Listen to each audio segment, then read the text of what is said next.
Hey guys, thanks for joining me with Learn to Play Games. I'm here at Gen Con 2018. This is day 3 of Gen Con, and I'm here with Floodgate Games and Ben. So tell me, Ben, what kind of new games you guys got this year at Gen Con? One of the games we're showing off here is Bad Maps. Okay. This one will be on Kickstarter in September. Okay. And what is the premise of this one? So Bad Maps is a game of pirate programming and mixed up maps. Okay. We are pirate captains who have mixed up our treasure maps, and we are trying to reassemble them to give instructions to the minions to get close or sometimes not so close to the treasure. Okay, cool. So how about we take a look at this one in depth so I can show you guys what this is all about. All right. So this is Bad Maps. It's a game of pirate programming and mixed up maps. We are pirate captains, and we are going to be giving instructions to these various minions on the island here in order to get them close or not so close to the red X in the middle where the treasure is.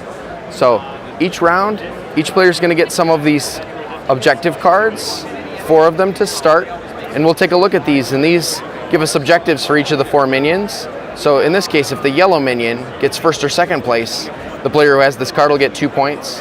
But sometimes we care about them getting last place. If the blue minion gets last place, 3 points there, and so on. So before we go into the programming, we have to pitch one of these. So each player is going to do this and keep these secret from the other players. Now this gives us a little bit of an objective for each of the minions. And you might notice that another player might care about the same minion that you do, but they care about it for a different reason. So that's something to keep in mind as you're playing. Starting with whoever is the start player, we're going to give instructions to each of these minions using our map cards here. Each player starts with the same set of map cards. We've got 4 of them that point the minions in each of the 4 compass directions, north, south, east, and west. And that's based on the directionality of the board here, north being this direction for this game. Then we've got a bunch of cards that tell our minions to move forward 1, 2, and 3 paces, or backwards 1 or 2 paces. And again, every player has the same card, so you'll use that information for deduction as you go. So since in this round, we're going to try and get the red minion to get first place, to try and get 3 points there. Red minion starting out here, we're going to give them their first instruction. Each of the map cards are going to be placed in each of the respective slots for the minions based on this blackout card. Some of them will be face up and some will be face down. So we'll start programming the first slot. We're going to choose to have them move forward by 2 paces. That one's going to be face up, so we'll put it here. We don't execute the instructions yet. The other players get to know that information and react to it. So let's say another player who has their own cards, we don't know what they have, but they might also care about the red minion. And they're going to give a secret instruction, this one being face down. So now that it's face down, we do know that this is a facing card, but we don't know which one of the 4 that they played. So we have a little bit of information there, and so on. We'll continue on, giving more instructions to the minions, and so on. And so we're communally programming. None of the players necessarily directly control any given minion here. And I'll just give an example of how the execution will work at the end of the round. Before we go to that, based on what we think happened, we have to discard another one of our objective cards here, and so we only go into the end scoring with the potential to score 2 of our cards. Now executing the instructions one by one, starting with the first slot, we'll go forward 2 paces, 1, 2, and then we do that the 1 slot for each of the other minions, and so on.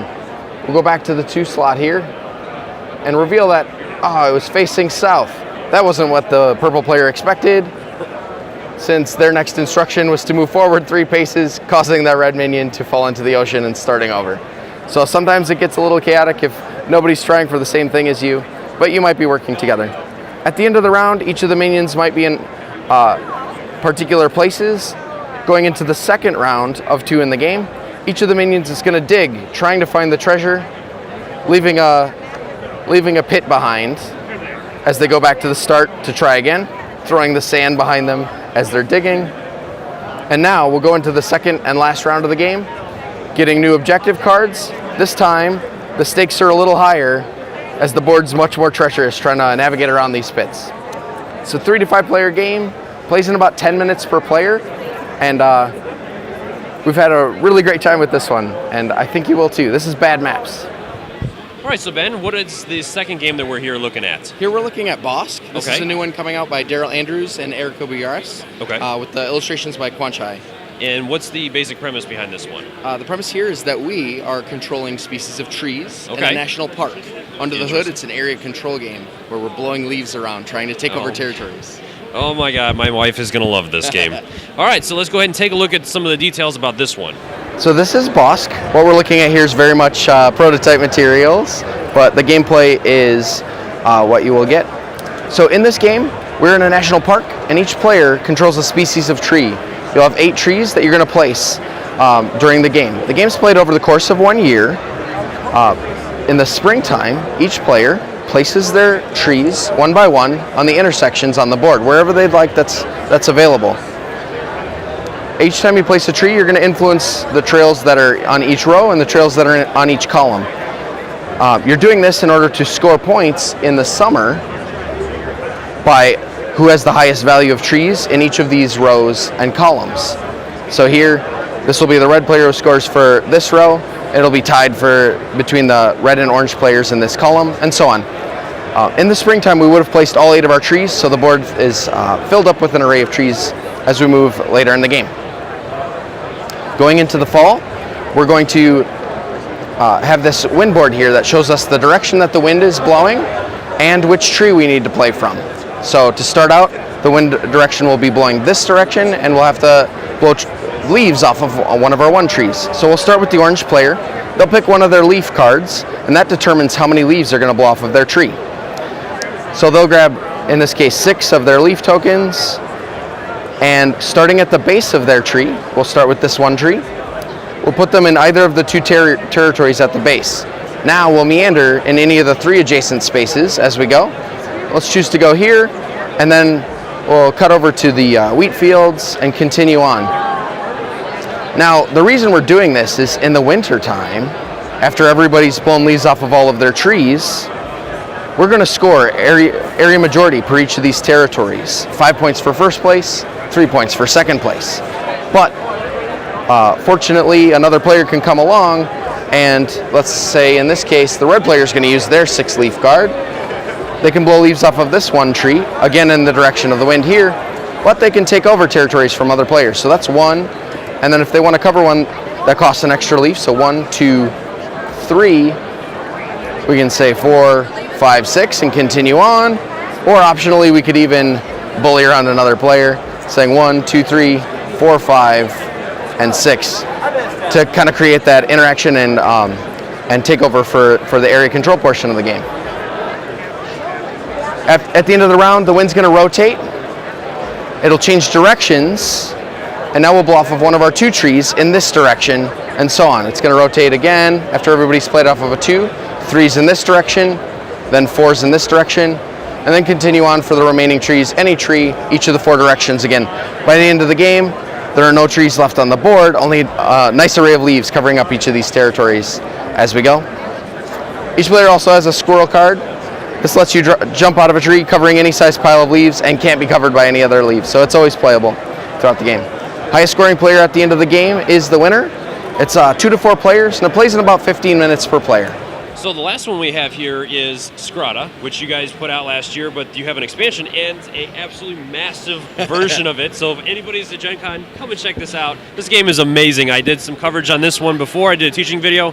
One of my favorites from last year. So if you get a chance to, come by the booth, check it out. But we also have the expansion now, so tell me a little bit about what you've added to this game to make it even better. Definitely. This is the Sagrada 5 and 6 player expansion, but it adds a lot more than that. Okay. We had 2 new player boards, yellow and orange. Okay. Yellow tends to be quite a few people's favorite color, so we thought we'd add that one in. Cool. Enough dice to get to 6 players and so on. A little dice tray to roll your dice into, which is great. Nice. But we didn't like how slow the gameplay was at 6 players normally, so we introduced the private dice pool. Okay. This is a new mechanic. At the beginning of the game, each player is going to start with 2 of each color die. Okay. They'll roll them and lock them into their private dice pool. Now the draft pool is going to be 1 die per player, plus 1. Neat. And on your turn, you're going to draft 1 from the public pool like normal, and then 1 from your private pool. Cool. So off your turn, you get to think about the puzzle of how do I fit all 10 of these dice somewhere in my window. Keeps the gameplay flowing a little more smoothly and changes it a little bit. And that's usable at all player counts. Awesome, great. We also introduced some new private objectives. There are 6 of these, and you'll score points based on the pips that are in each of these specific spaces, regardless of color. Neat. Yeah. So a lot of good stuff packed into the teeny tiny box. Awesome. I cannot wait for that one. I did get a copy of that, so I will have a teaching video covering all the new content for that one shortly, so you guys can look forward to that. Well, Ben, thank you so much for taking me through all those excellent games. I'm really looking forward to trying some of these things out. So when are the first 2 games coming to Kickstarter then? Bad Maps will be on Kickstarter September 5th. Okay. And then Bosk will be in the fall, probably November. Okay, cool. And I will be doing coverage for both of those, so you guys can look forward to seeing some of that. I'll go into depth and show you guys all those interesting features for both of those games, so you know whether or not you want to try to back that one. So thank you so much, man. I really appreciate it. Thank you guys for watching. I'll have some more coverage shortly. And until next time, I'll see you guys later.